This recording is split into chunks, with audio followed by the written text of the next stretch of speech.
그러기 때문에 정말 감사하게도 저를 선택해 주셨다라는 것을 제가 알게 되니까 사실은 더 사명감이 커질 수밖에 없죠. 근데 표시가 너는 내 제자라고 하신 표시가 바로 신병이었던 것 같아요.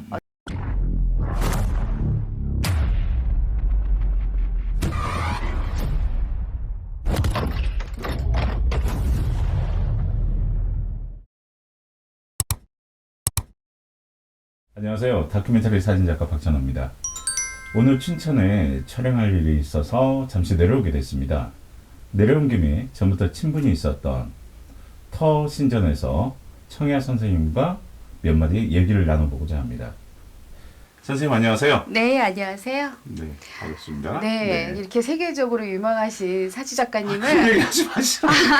아니, 저는 정말 영광이에요. 이렇게 자주 뵐 수 없잖아요. 근데 늘 뵈도 멋있어요.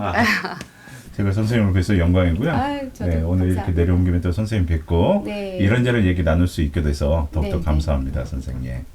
먼저 선생님께 한번 여쭤보고 싶은 것은요. 네. 선생님은 어떠한 계기로 무당이 되셨는지, 신내림을 받게 되셨는지?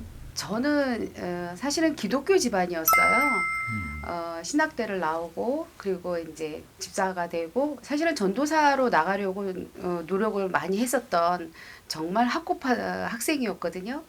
그런데 순간순간에 신병이라는 것도 접하게 됐고 그리고 또 내가 무엇인가라는 존재감에 의해서 상당한 고민이 상당히 많았던 것 같아요. 어린 시절부터. 일반적으로 기독교적인 부분이거나 어떤 종교적인 부분에서 풀어나가려다 보니까 이것은 내가 아주 근본적인, 아주 기본적인 어떤 신앙에서 나오는 게 아닐까라고 생각이 들면서 그것을 다시 파보고 고민해 봤는데 결국은 이렇게 토속 민족 신앙 이쪽에 나하고 연결이 되어 있었구나라는 거를 알게 되었어요. 또 어떠한 깨달음이라고 볼 수도 있겠죠.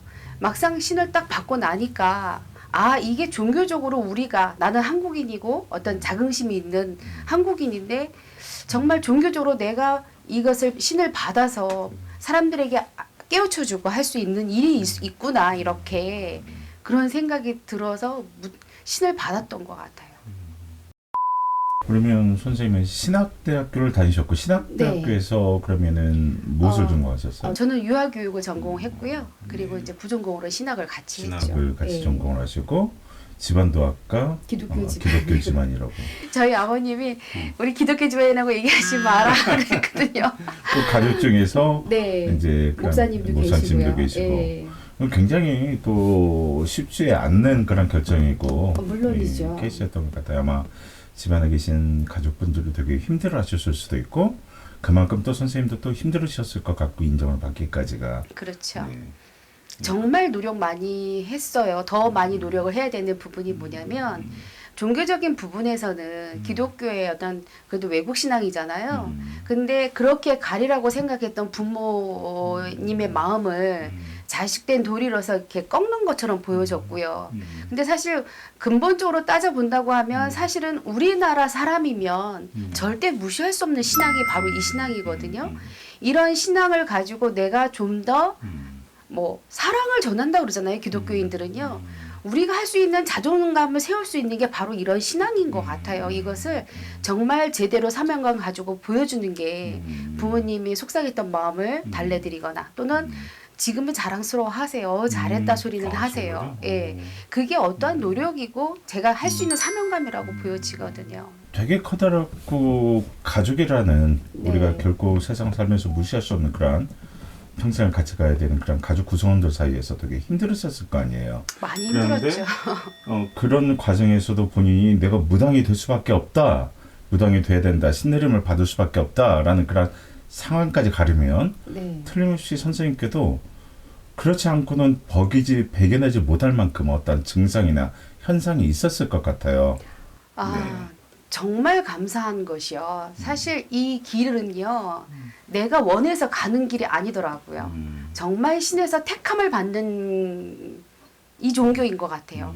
다른 기독교라든가 불교라든가 어떤 뭐 성당에 관한 부분이라도 우리가 선택을 할 수 있지만 신을 선택할 수 있지만 사실 이 저희 민족 신앙 같은 경우에는 신에서 저희를 선택하시는 거예요. 그렇죠. 그렇기 때문에 정말 감사하게도 저를 선택해 주셨다라는 것을 제가 알게 되니까 사실은 더 사명감이 커질 수밖에 없죠.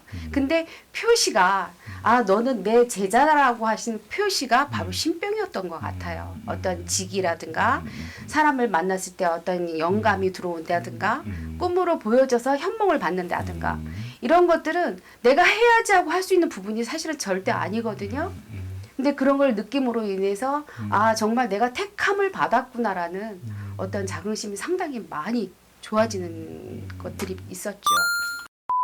나중에 돼서 어쨌든 여러 가지 일들을 겪으면서 선생님은 네. 이 길을 선택하게 되셨고 또 주위에 있는 또 분들도 가까운 가족들도 네. 나중에는 선생님께 잘했다고 인정을 해주시고 격려를 해주시게 됐다고 그랬잖아요. 네네. 그럼 선생님께서 그동안에 무당에 대해서 어떠한 모습을 보여줬기 때문에 다른 종교를 갖고 계시는 가족들도 선생님을 이해하고 존중하고 격려하고 응원을 하게 됐을까요?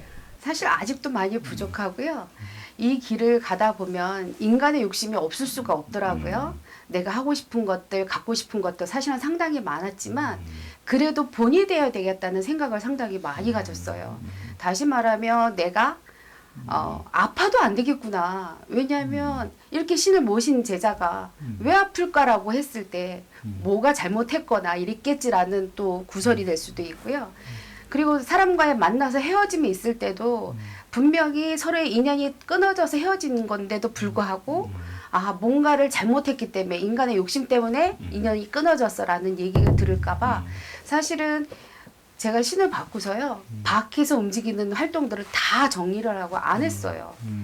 그리고 제 자신을 자꾸 돌아보기도 많이 했고 금전적인 부분에서도 아 이것을 제대로 쓸 수 있는 건지 없는 건지 그러니까 모든 것을 신의 테두리 안에서 하려고 노력을 상당히 많이 했어요. 그러다 보니까 자연스럽게 불쌍한 사람들이 보이고 그리고 무당들이 사실은 기부나 이런 거를 예전에는 많이 생각들을 안 하셨는데 저는 이제 후원할 수 있는 것들 기부할 수 있는 부분들을 좀 찾아다녔어요. 그래서 그러다 보니까 잘했다 칭찬하시는 어르신들도 계시고 특히 이제 저희 이 동네에서도 제가 이제 불쌍하신 분들은 이제 음식도 나눠드리고 뭐 쌀도 나눠드리고 도와드리다 보니까 어르신들이 제가 지나가면 이렇게 90도 인사를 하세요. 안녕하세요 어르신 이렇게 말씀을 하세요.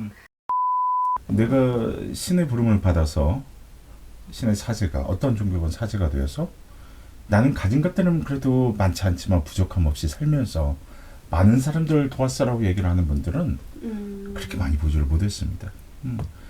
신에 대한 사명만큼 중요한 것은 그 사명에 대한 무게만큼 남을 돕는 것이라고 생각을 해요. 선생님께서 꾸준히 남을 도우시고 주변에 있는 동네 분들에게 네. 다른 종교를 가진 분들까지 아우를 수 있도록 좋은 일을 많이 하시는 것을 보고 선생님과 이렇게 대화를 나누고 싶었습니다. 감사합니다. 더 열심히 하라는 뜻이겠죠? 네, 선생님 감사합니다. 네, 고맙습니다. 네.